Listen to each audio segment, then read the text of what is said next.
皆さんいかがお過ごしでしょうか。こんにちは、オートウエストエンドです。前回 X5 のオイル交換の動画を上げましたが、車両を持ち上げたそのタイミングでエアコンの冷媒の漏れがあるかどうか、車両の下から今回は覗いてみたいと思います。以前の動画ではこちら冷媒のサービスポートからキャビンに向かう配管だったり、あとはコンプレッサー、そしてコンデンサーに向かう配管のそれぞれシール部分、間のつなぎ目のところに漏れがないかを見てきました。仮に漏れがあるとすれば、以前追加した赤色に着色された漏れ止め剤、それがいろいろなパーツの間から漏れ出て目視できるはずなんですよね。前回は上から見ましたが、今回は下から覗いていきます。ただ別の色の液体がここについてます。緑色っぽい、これ冷却水なんですが、こちらの方が大問題。参った、久しぶりに参ったという感じの、故障がね出てきましたが、それも一緒に見ていきたいと思います。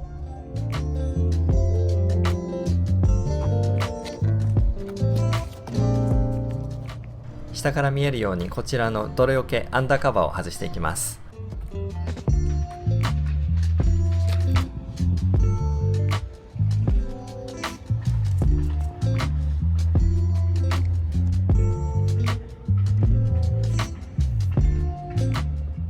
このような感じで全てプラスネジです。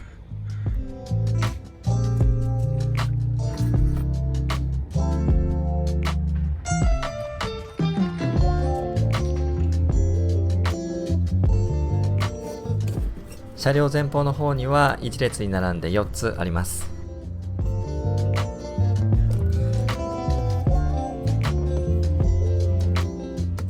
そして中ほど左右にそれぞれ1つずつ、そして後方に5つまた別でネジがあります。そして冷却水の漏れ、ここにもね出ていますね。ここ 1,2 週間漏れがひどくなったので、もうそろそろ手を打たないとやばいということで、今日はねそれも一緒に見ていきますが、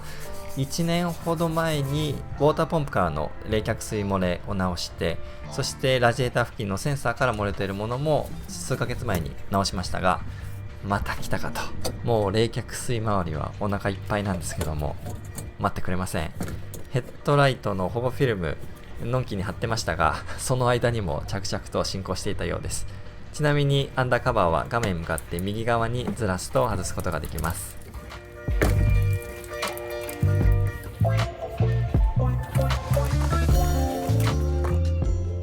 結構漏れた跡がありますが、そしてなんだろうこのパーツ、また変なものを見つけました。これもちょっとパーツリストの図を参考にしながら、一体どこからやってきたのか見ていかないといけませんね。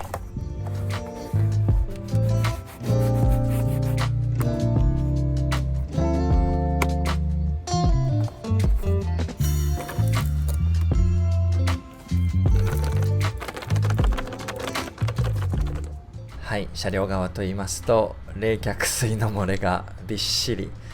そしてこの補気系に当たって落ちてるんですよね。おそらくウォーターポンプ付近から漏れているんですが、それが一番上にあるもので、全ての補気系のそのプーリーとかね、それを伝って降りてくるので、ベルトとかにね良くないですよね。早く解決しないと。参ったな。そしてウォーターポンプ外すとなるとね、冷却水ある程度抜かないといけないので、このラジエーター下のドレインプラグから、抜きますが、なんか散らかしそうな予感がします。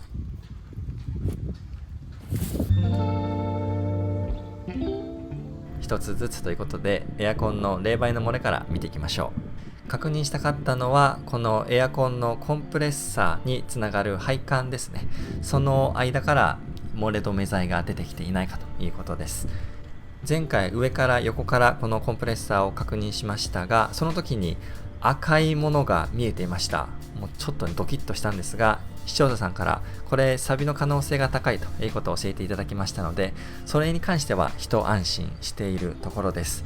そしてこちらがコンプレッサーにつながる配管、高圧側になりますね。汚いですが赤い漏れ止め剤などは目視できません。そして低圧側のパイプはこの高圧のパイプのちょうど後ろ側、見えづらいですがそちらにあります。そちらのジョイントの部分も大丈夫そうですね。黒いオイルなどの汚れはありますが、冷媒が漏れているような形跡は確認できません。ホイールの横あたり、そちらからまた同じ配管を除いていますが、こちらですね。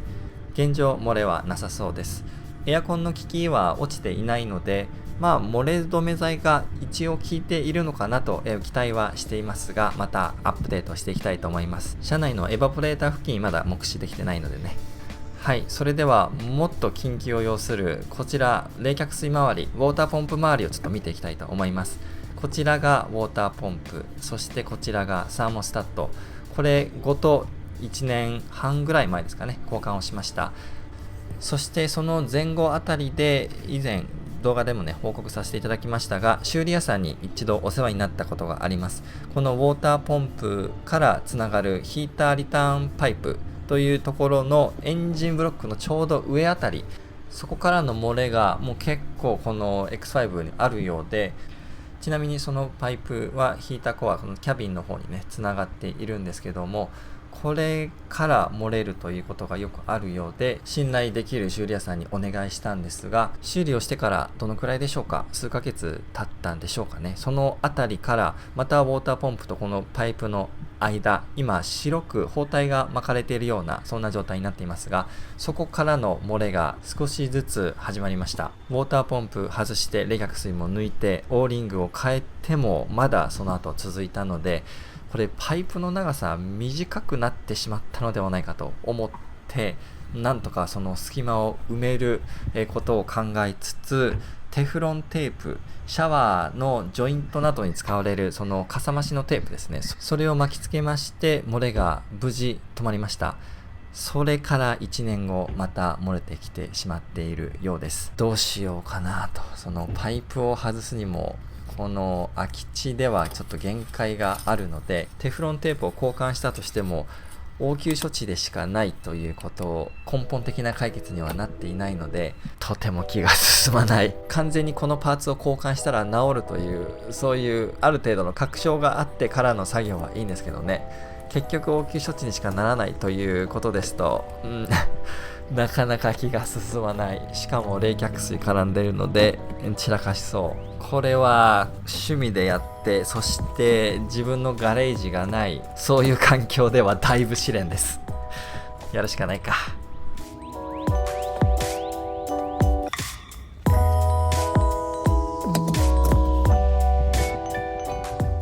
とりあえず今考えているメニューとしましては、また次回同じようにこのように上げまして、アンダーカバーを外して冷却水を抜いてウォーターポンプを外して、その間にあるテフロンテープを取り除いて、もうちょっと分厚めに巻き直してまた全部戻すと。そしてウォーターポンプについているプーリーを止めているボルト、それも1個頭飛ばしてしまっているので、その交換もしないとなと、この機会に一緒にやりたいと思います。久しぶりに試練の降りかかったオートウエストエンドですが、頑張っていきたいと思います。それではまた皆さんお会いしましょう。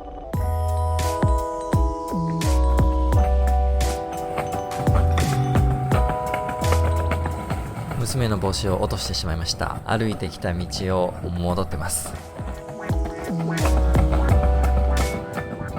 ところで僕の好きな寿司屋さん、自然屋レストラン、以前食べてる様子撮ってほしいというご要望がありましたので撮ってみました。これはまたね、別のタイミングでお邪魔しに行ったところです。日本食が美味しい。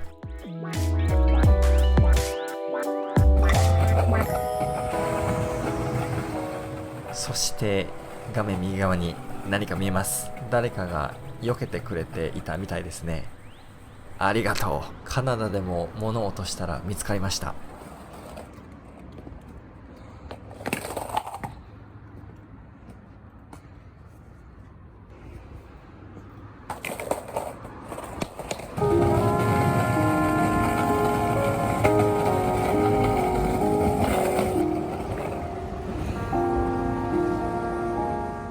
それでは。